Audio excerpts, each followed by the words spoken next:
Hi. I haven't really talked to myself much lately because there is an out-of-town visitor, so I've been socializing, and it's making the month go by pretty fast. I don't even know what the date is, but it must be like the 8th or 9th, I guess, of August. And so the visitor will be around for most of the next 10 days or half of the next 10 days. So that gives me something to do, socialize, and that will make half the month go by quite fast. And another thing is I took my car in today and they're going to replace the audio unit, and hopefully that fixes that problem that I'm having with the screen going blank and the GPS not working and things like that. So once that's sorted out, that will be something to be happy about. And I filled my prescriptions today, so I got another 2-week supply of Zopiclone, which at the rate I'm using it, which is half per night, will last me another month, and I still have probably a month worth. So I have 2 months worth of Zopiclone at the rate I'm going with it, and I'm also taking the 1.5 trazodone and 2 Benadryl and 2.5 quetiapine. So I got my prescriptions today because I'm seeing my GP tomorrow for the first time regarding mental health issues. And I'm really hoping that she'll be open to writing the prescriptions I need, because she doesn't have time to talk with me like the clinician and psychiatrist did. So she kind of has to trust what I'm asking for. I hope she doesn't do the thing where, oh, I'm going to give you less refills because I don't know you yet. Well, I know myself. So I'm hoping she'll give me a 3-month supply for going down to California, 3 months at a time. I usually get 1 month at a time, multiple refills. So we'll see what happens, and I'm hoping she might give me a prescription for Nazanan, which apparently helps with sleep. So even if I have a 1-month supply of that should be good. And I think once I'm in California, I'll be able to get these sleeping troubles under control, because I think being in an environment that I don't feel like there's stress buildup, so I'm having to take more and more stuff to sleep. And on the combination I'm taking right now, I'm sleeping quite well. I remember I used to sleep like waking up in the morning with my hands above my head and laying on my back, and I feel quite relaxed, and sometimes I just lay there and continue to dream, fall back asleep, wake up, fall back asleep. Sleeping about 12 hours right now, or maybe 11, which isn't too bad. And even just having this other person around is making it so I don't feel like I need to sleep 13 hours. So having this other person around is like mitigating some of the stress that's there otherwise. And so they're going to replace the audio unit on Saturday, and then that'll be done, and then hopefully the prescription thing will be kind of taken care of. So my car will be ready. Hopefully my prescriptions will be ready. She might say, oh, well, I want to see you in a month, and then I'll write you the 3-month script, which I would rather get it now, because I might decide to leave September 1st, depending on how things go. I'm planning on sticking it out here for September, but depending on how things go, I want to be able to just take off. So I'll tell her I'm planning to leave September 1st maybe, and then she'll write me the 3-month script, and I already have 2 months refill on the other, so I can just get one of those and then fill the 3 months, and I'll be good to go. And I don't know what the other thing is, but I'm sitting at the park taking a little time for myself, and my brain's been working away a little bit lately. I've been taking this deep abundance integration with Steve Pavlina. I followed his blog on and off for a few years, and I don't really live like he does per se, but I think he has good ideas. And right now it's about day 7 of 30 days in a row of half an hour, but he goes for more like an hour, and he'll probably sell the program afterwards. But it's interesting because he talks about subjective reality as a lens, as a tool, as well as objective reality. And he did this thing where he talked about the movie Mission Impossible Fallout through through a subjective lens, meaning sort of extrapolating the symbolism and the meaning to a story or like a hero's journey or to the journey of his life. And I was thinking that and people were sort of fascinated by what he was doing. And I was realizing that the manic brain is sort of doing that all the time. Like everything seems to have some kind of subjective meaning related to one's life personally. Like one could see a butterfly and be like, oh, that's a sign of something, and feel like it's a metaphor or a symbol or for something. And he also mentioned how Leonardo da Vinci learned a lot by analogy. So seeing that the rivers were kind of shaped like the tree branches and the arteries in the heart and the body, and sort of saw those patterns. And that's something that our brains do in mania too. So I think our brains, they switch into like a hyper learning mode. And I've talked a lot about this before, but it's, extrapolation, analogy, simile, metaphor, whatever. There's probably a lot of different terms for how the brain changes in operation. And I feel like it takes on a subjective reality lens. And what I've had a few insights from taking his class so far, and one of them is that the subjective reality of mania, or subjective reality in general, isn't meant to be happening all the time. It's a certain lens, it's a certain, I feel like the universe is making that lens come up in us. So people who don't have that changeover automatically through the powers of the universe can still think subjectively. But in mania, our brains go into that sort of thinking. And then it's seen as an illness when really the brain is sort of shifting in the way it's perceiving and thinking, and then in that way it experiences the world in a different way. And perhaps if we learn to switch into that and switch out of it, like just the brain popping into that perspective for a period of time has some kind of change. It affects the whole in some way. But then taking it personally, or the thing is that when the subjective reality lens changes back to objective reality, like a separate ego self, that's an object, that's not directly participating and rippling in every single moment. So it's like from participatory and possibility and collapsing wave functions and potential of subjectivity to objectivity. And the other thing I wanted to mention myself is I realized when I was driving today that I think this whole thing that I've been talking about forgetfulness, can be reframed as I have very little needs. So I'm forgetting about so many things that I have, or things that I commonly or often do, because I don't need it. I can literally sit with my backpack and just sort of go about the day and do whatever. And I don't think that's necessarily bad. It's just a sign of not really needing to remember those things because I don't necessarily need them. And that could be it for today. So I can't remember if I mentioned, but I found out I will have the house to myself for a whole week on the 25th. So that's a good chunk of the month too.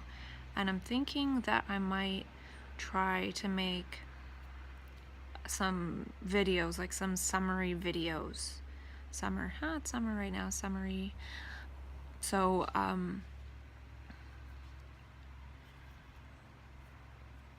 yeah, make some summary videos, even though I don't remember what I've been talking about these last 2 years.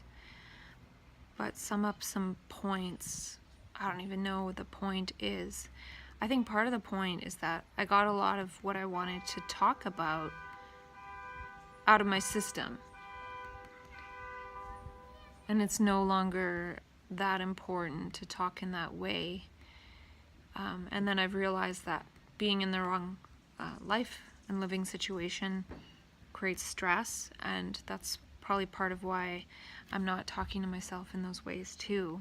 And I don't have a place where it's just my own place where I can talk about things that I want to talk about with myself. So it's kind of suppressed, and that's okay.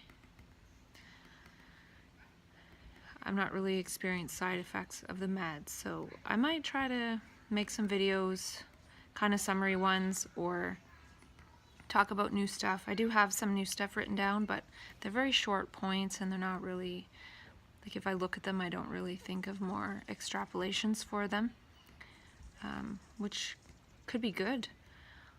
I think I had a really strong need to talk about all those things in the way that I did, and now I'm just feeling like a lot of my needs are disappearing. I need sun, I need to be warm, I don't like being cold, and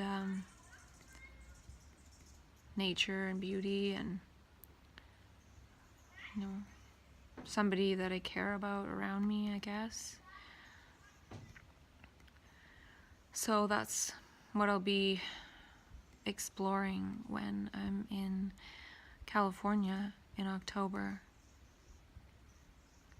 And it'll be a journey, so I'm planning to go away, maybe never come back, or probably come back because I need to come back to Canada, but I don't know if I'll come back here or I'll just keep following the synchronicities now that I'm seeing that feeling like what I have now is security really isn't security.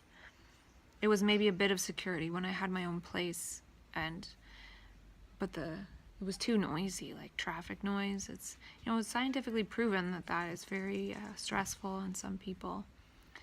A lot of people. I just got an email about that today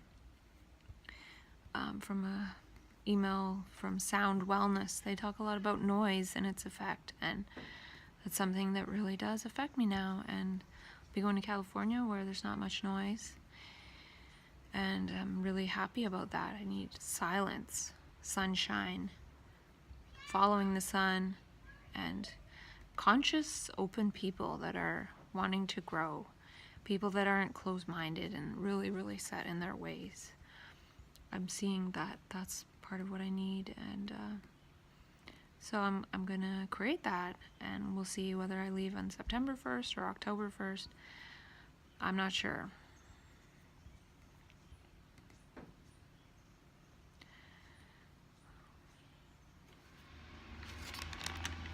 I've eaten this whole bag of high chews in less than a week.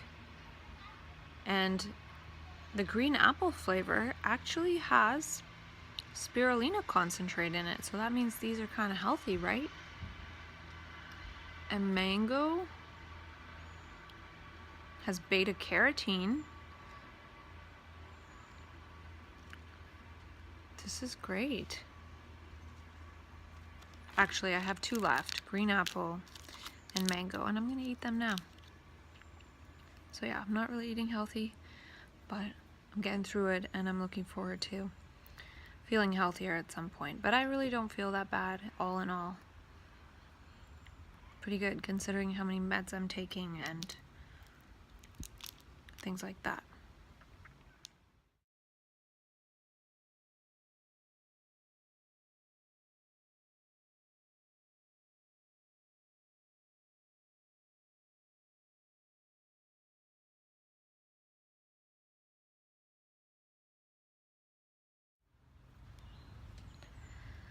I'm at the park again. I'm going to get some sun today because I haven't in a while, and a few things to talk about. I was waiting to see my doctor, which took about an hour, so that's one of the bad things about seeing a GP instead of the mental health centers. I usually wait like 5 minutes maximum extra for the mental health center, but my GP I had to wait an hour. And so there was a TV with the news playing, and I don't watch the news myself. And it was interesting because almost immediately after I sat down, I noticed them say, the person on the news reporting say temporary, or they said psychosis. Here comes an airplane.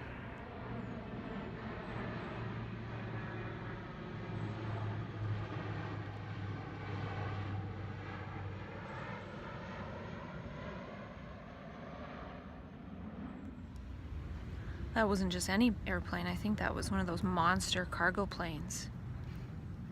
And anyway, the person, the news reporter, there goes the bicyclist who was smoking. I mean, motorcyclist. If only those people who made all those noise could remember what it was like to be a baby. There could be people walking babies through this park.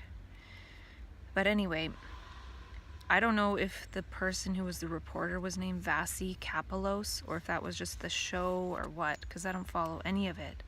But on the Vasi Kapelos show, it was probably around 2:45 p.m.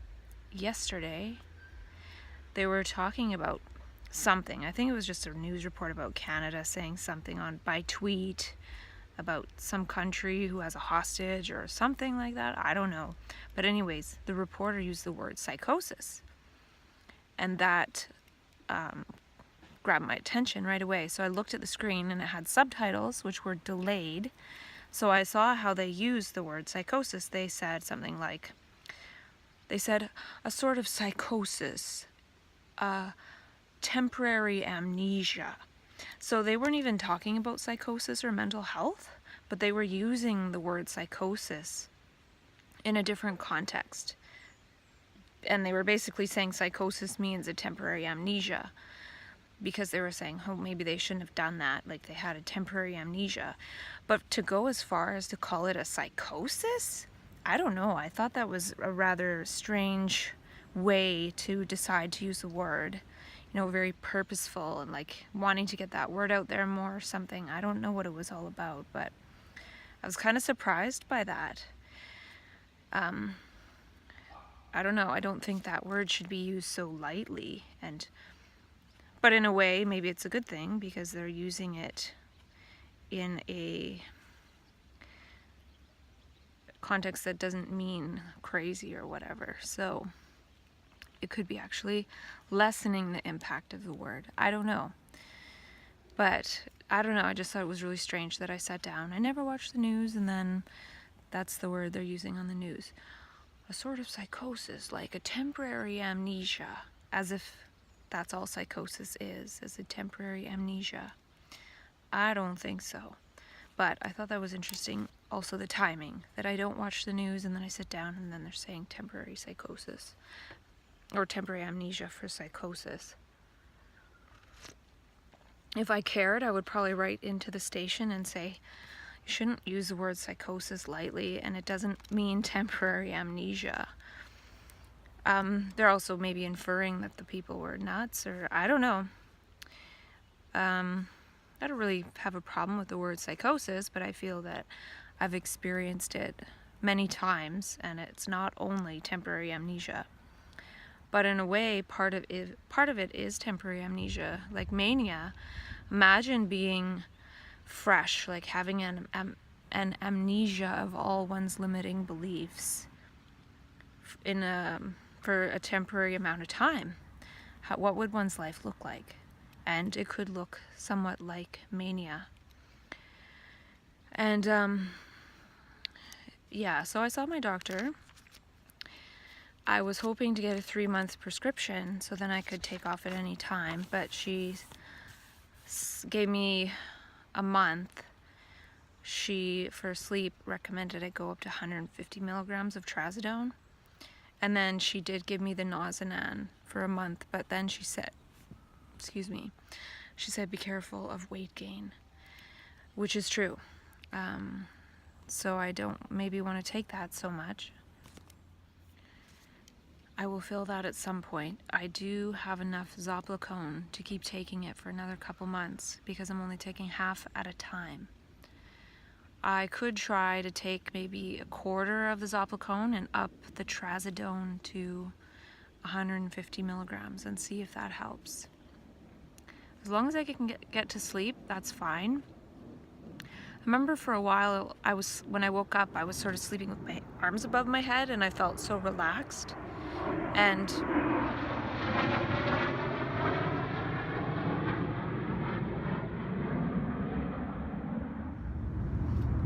I'm gonna have to remember that clip is very loud. And yeah, so lately when taking these pills for sleep, I'm waking up like that, and I do feel really calm and relaxed.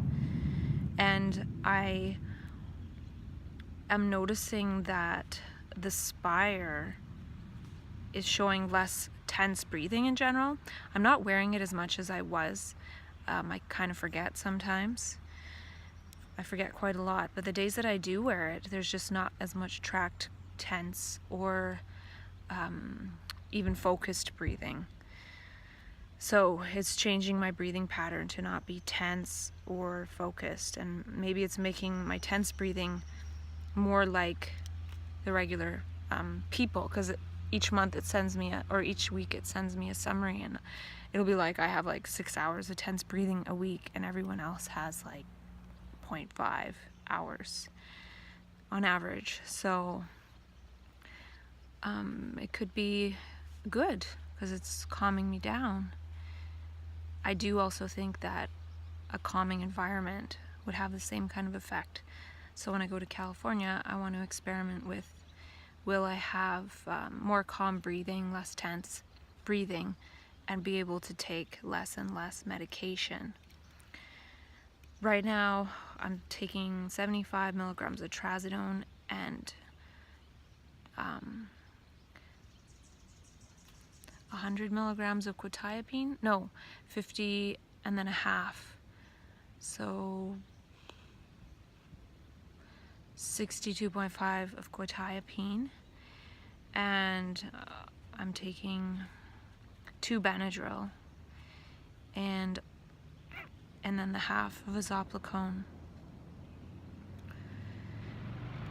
And today I weighed myself for the first time in a number of years, though I might have weighed it once a little while ago. And my scale said that I weigh 120 pounds, and that's actually not too bad. I haven't weighed myself in years. I used to weigh myself a lot when I was younger. And then when I was doing raw vegan about 3 or 4 years ago, I never weighed myself because I was really thin. And when I did weigh myself, I was 105 pounds. And I looked really healthy. And I was taking psych meds. I was taking 750 of lithium. And I was taking 150 of Zoloft. And also probably 25 or 50 milligrams of trazodone. That was my daily thing for many years, for probably 3.5 years. And I was raw vegan for the last year of that, and I was 105 pounds, and I felt really healthy and really good. But then I tapered off my meds and destabilized and sort of messed things up, quote, messed things up in a way. And now I'm taking more psych meds. I'm taking quetiapine. I'm not taking the lithium because I'm taking lithium orotate. But I'm taking quite a bit of psych meds, and I'm 15 pounds more than my really healthy weight. Not meaning I have to be 105 to be healthy, but when I'm being really healthy like a raw vegan, that's what my body can accomplish.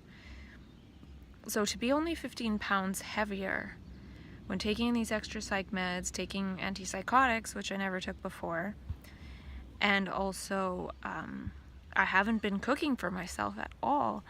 Yesterday I had a huge mucho burrito. The day before I had a big thing of pad thai, veggie pad thai. The day before that I had Indian food with naan and rice, palak paneer, and it keeps going back like that. So I've been eating at restaurants every single day. So to be 120 is not that bad.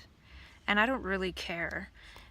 I'd like to feel healthier, but I think it's good to know that I can eat restaurant food and not be the healthiest and still not gain a ton of weight. So it is possible.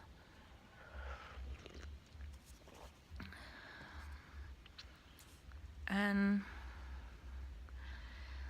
yeah, I have written down some insights and things lately, but they're disorganized and I'm not really in that mode of talking about them.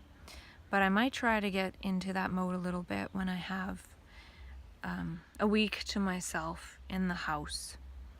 I'm getting a bit more excited to go to California, and I'm thinking I will go around October to March, and the last 3 months I'll be free. So today I realized that I could plan to go around to different places in California that are educational, because there are a lot of places in California. There's SLN.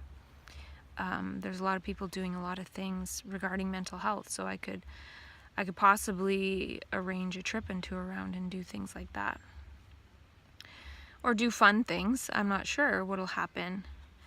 So yeah, I feel like at night lately I've been watching Downton Abbey, but I could spend some time getting a bit more organized, organizing my papers, like all my receipts and things for taxes, so then when I do come back it's all organized, or I can also put it aside somewhere along with some extra medication, so when I do come back, if I need to stop by and grab it, I can just stop by and grab it, because I don't want to get in the habit of staying where I'm staying again, if possible. We will see. So yeah, and I'm taking this 30-day deep abundance dive with Steve Pavlina, and I'm kind of liking it. I am liking it. I like him as a blogger. He has a lot of information, and it's a bit of a challenge for me because he might say do this or do that in a way, and I will forget. Like today he gave an activity of I wrote it down probably. Oh yeah, write down if, then, and. So, if I go to California, then my family will be worried and I will feel that energy, and I feel that warps my experience or something like that.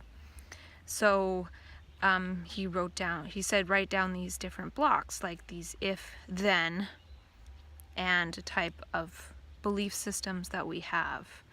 And so he said reframe those blocks, but I'm not going to remember to do that, probably.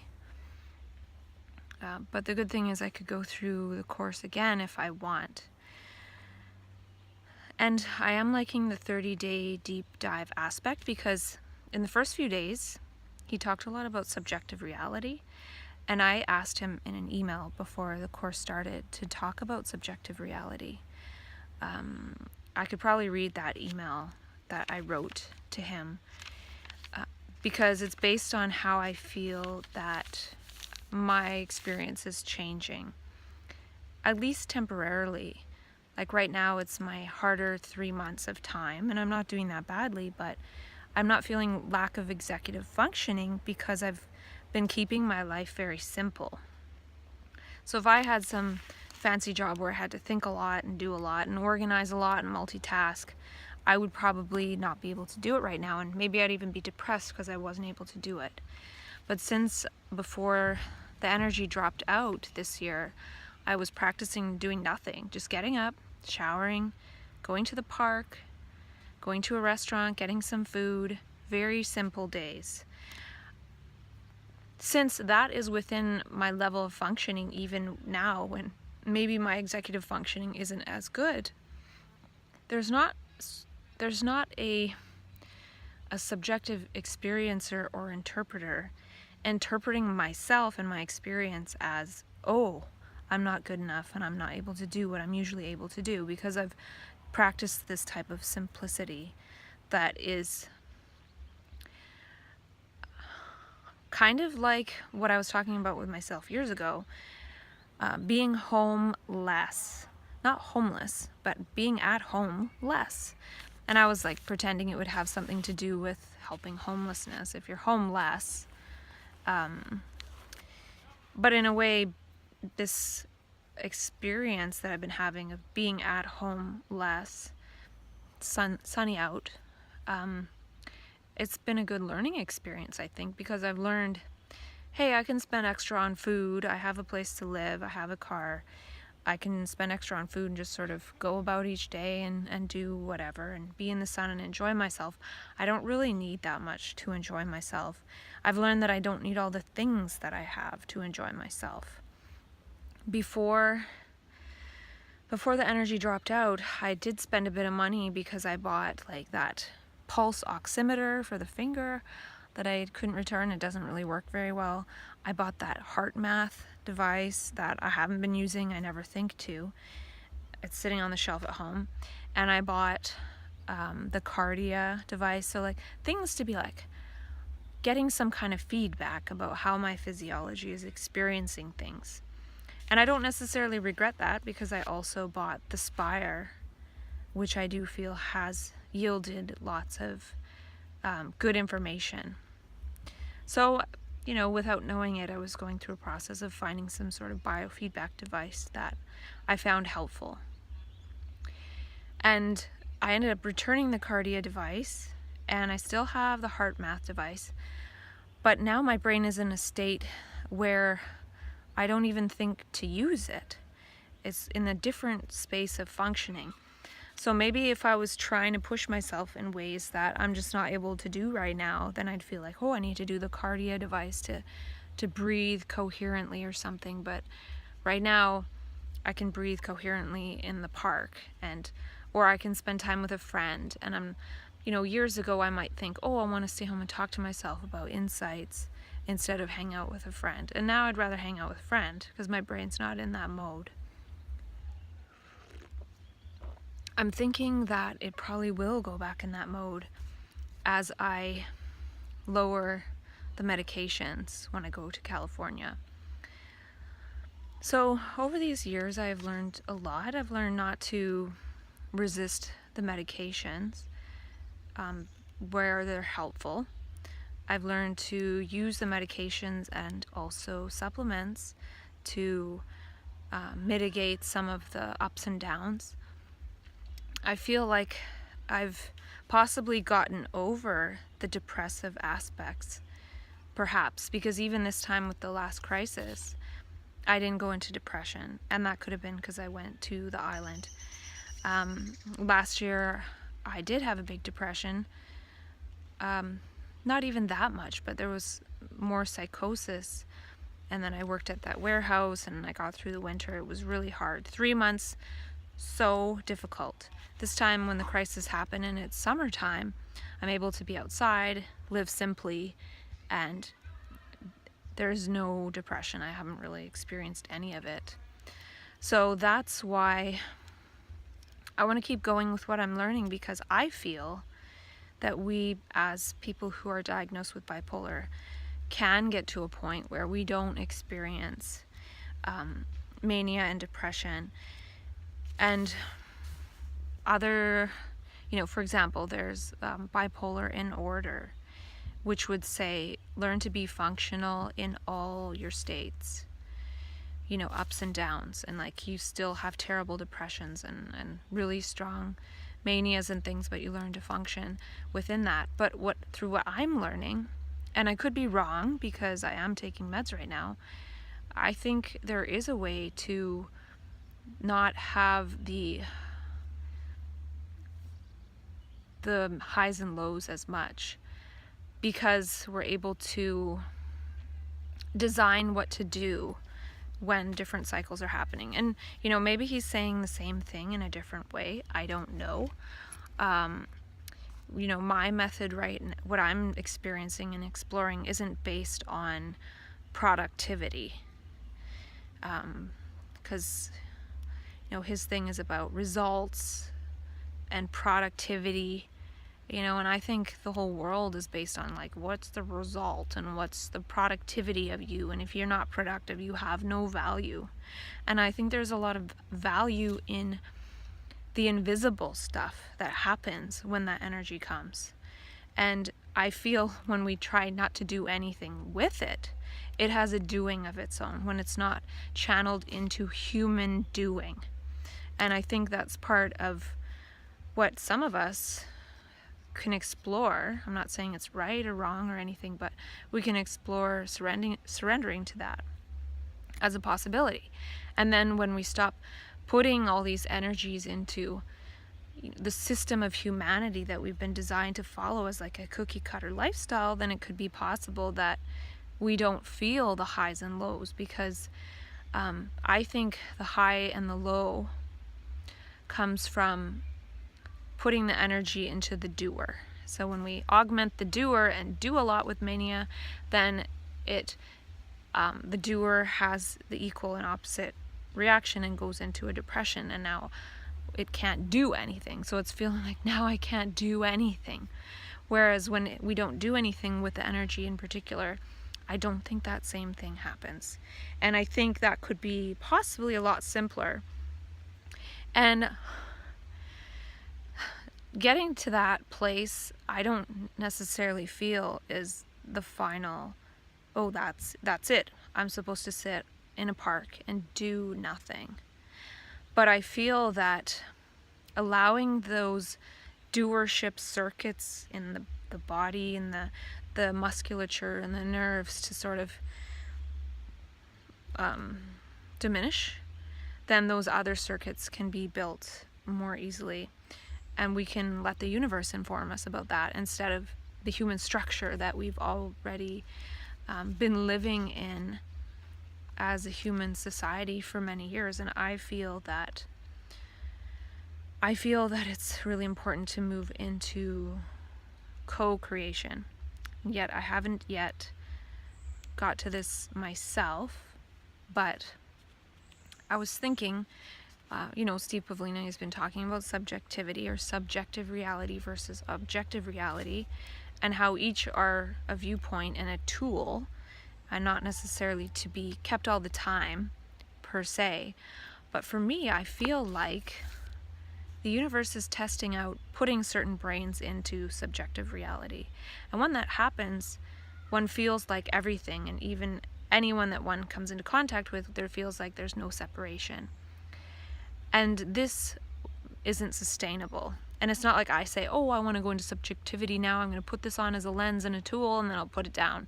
No, the universe puts us into it, and we don't have a choice. And so Steve Pavlina also talks about trusting the universe. Well, I feel for people who go into mania and go into this subjectivity and this love and this energy, whatever it is, it's harder to remember because I don't really go into it like I used to. I feel the universe is trying to learn how to trust us, seeing who it can trust with this energy. So yeah, I think that there's a lot more to it that is beyond human conceptualization. And so I'm sort of going with this because of how in the past it seems like things fall out when I'm doing my best, and so just sort of doing something else and being able to be fine with nothing. I have a lot of stuff at home, and right now I don't even have the eyes to see it. Like, I have my blue light on my desk, sitting watching Steve Pavlina. I don't even turn it on because I just don't even see it. It's not even there. It is there, but it's not important. So I don't know enough about bipolar in order to fully go into it, but he talks more about functionality, outcomes, results, productivity. Everyone, well, I don't want to say the word everyone, but people like to feel productive, for sure. But I just think there could be something totally different that we're missing. So I could try to spend my energy trying to be productive in the constructs of human society, the 9 to 5, the rat race, the treadmill, and maybe fail at that over and over again, but keep trying. Or I could do the opposite. I could get really good at doing nothing. Getting up leisurely, taking a shower, coming to the park, enjoying a coffee, sitting in the sun, getting some sun, getting some earthing, listening to the birds, and then getting some kind of food at a restaurant, which supports the local business or the food chain if it's that. And perhaps if I get good enough at that, and I'm so attached to my stuff and my own kitchen with my own supplies and my own habits. I don't even have a kitchen right now. My stuff that I use, like lighting a candle or looking at a tarot card or something like that. I haven't done any of that. Those things are all in drawers. I never see them, and I don't use them. You know, I even forget to put my love whistle on half the time right now. So forgetting everything instead of trying to remember how to use tools in order to function in the dysfunctional world. So after so much of doing that, it's possible that it's easy enough to wander away at some point and know, hey, I just need sun and food and whatever, and wander in reality. And then maybe that's when one meets someone or makes a new friend, or life can go in a totally different direction than something that would be found within the dysfunctional functionality. All I really need is this backpack and a place to sleep. And I'm getting to the point, maybe if I didn't have so many supplements to take, that I could just sort of wander, possibly. I don't have the money to just wander like that right now, but that's the other thing that I've noticed with the Steve Pavlina deep dive, is that by listening to him every day, today's day 9, by listening to him every day, my mind is getting into a bit of a different state. He talked about subjective reality from the very beginning. So he's been talking about subjective reality since the beginning, and he talked about objective reality. It sounded like I said a boot. Objective reality, subjective reality, and then like telling your story and reframing and the if then. So he's giving these different tools, and on the day he was talking about telling your story in a more interesting way, I've realized that some of these things in my life that have happened, good, bad, indifferent, even this process of dialogue, makes a bit of an interesting story. It's part of my journey. So even things that I call bad, if I think, is this an interesting story? Well, some of it is. And that sort of made me feel a little bit lighter about some of this. Especially with reframing the whole sort of being attached to what parents might think or do or say if I live a certain way. And feeling more like this is an interesting story sort of diminishes the fear of, oh, this person might think this or that, or the negative feedback from people. And I think that's something that I'm going to have to get used to.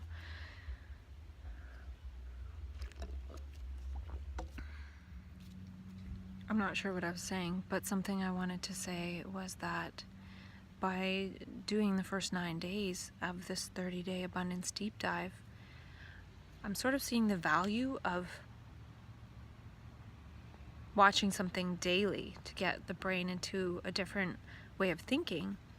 And then I was thinking about all the stuff I've talked about with myself, and how if I eventually do share it and somebody watches a little bit every day of some of it or something, then maybe it could be helpful for people that are bipolar. And yeah, and then even the process of me talking to myself almost daily, not as much lately, which is fine. I can see the different sort of stages that have happened for me.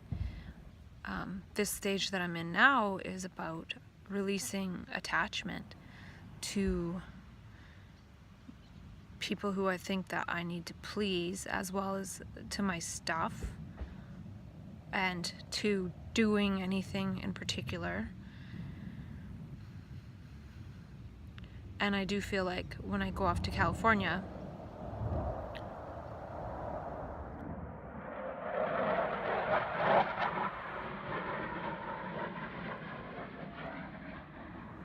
wow, that's intense. The planes are doing some practice.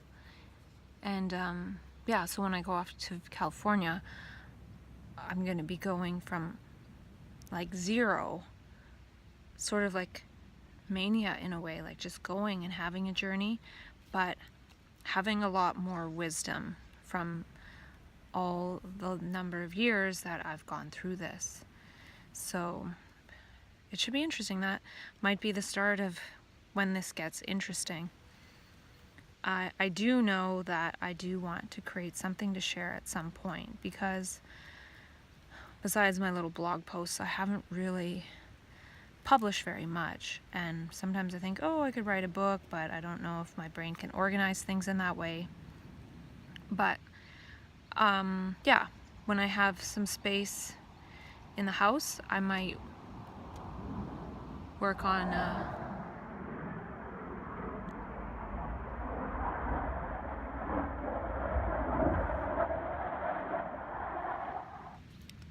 putting it into some kind of not logical format, but something. I think it'd be cool even if I put just a small little book out there. Sometimes I think, oh, I need to get everything into one thing, but maybe just having a little bit of a tester to see if this resonates with anyone who has the bipolar label. And it's about recontextualizing it, and that's what I've been doing for myself.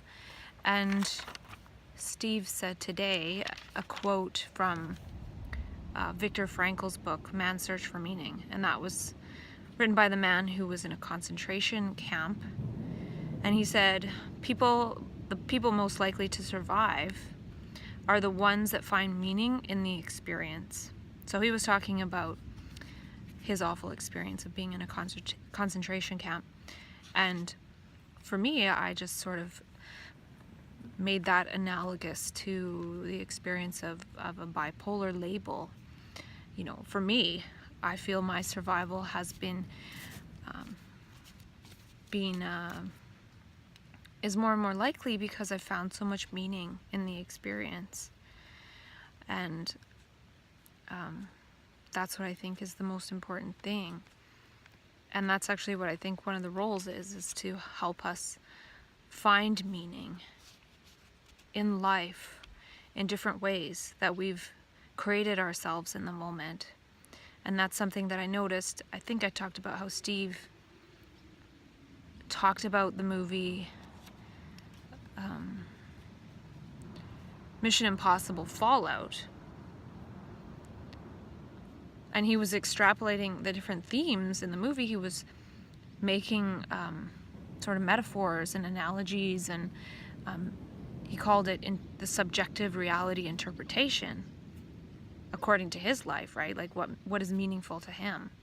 And I saw that that's kind of what our brain goes into when we go into mania. Like everything we see feels some kind of meaning subjectively. Maybe it's not objective meaning.